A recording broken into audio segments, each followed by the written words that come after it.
C'est un souvenir, un dernier souvenir de quelqu'un qu'on a aimé, admiré, qu'on a suivi. Ce souvenir d'un corps debout, une dernière image en parallèle à faire voir comme celle qui reste, qui doit rester en mémoire.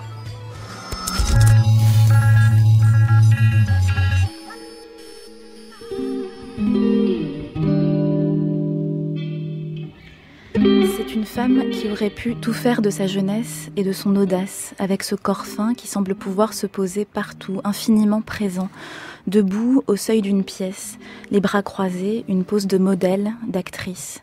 Lauren Hansberry était faite pour être debout et le rester. C'est comme ça que l'auteur James Baldwin décrit son dernier souvenir de la dramaturge américaine. L'image d'une femme debout qui se fige ainsi dans un souvenir d'amie, dans des yeux qui la connaissaient.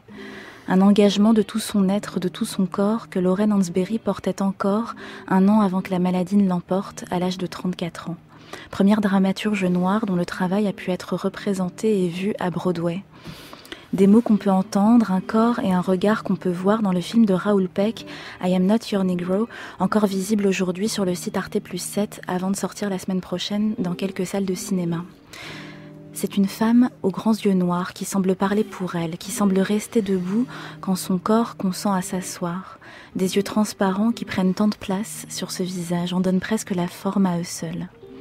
Les mots de James Baldwin racontent comment de ses yeux qu'elle maintient rivés face à elle, sans beaucoup de mots pour les accompagner, elle demande à Bobby Kennedy de prendre des mesures pour escorter une petite fille noire, la seule, lors de son premier jour d'école dans le sud des États-Unis.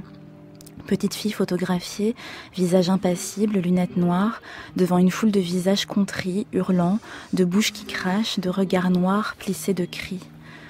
Le visage de Lauren Hansberry aura sans doute plus marqué que ces mots à ce moment-là. Des mots, une demande d'engagement moral qui n'ont reçu que du silence en guise de refus. Elle reste silencieuse, se décide au bout d'un moment à partir, mais fait de ce regard sa dernière arme, celle qui maintiendra la porte ouverte de la pièce et de l'histoire, un an avant de partir vraiment.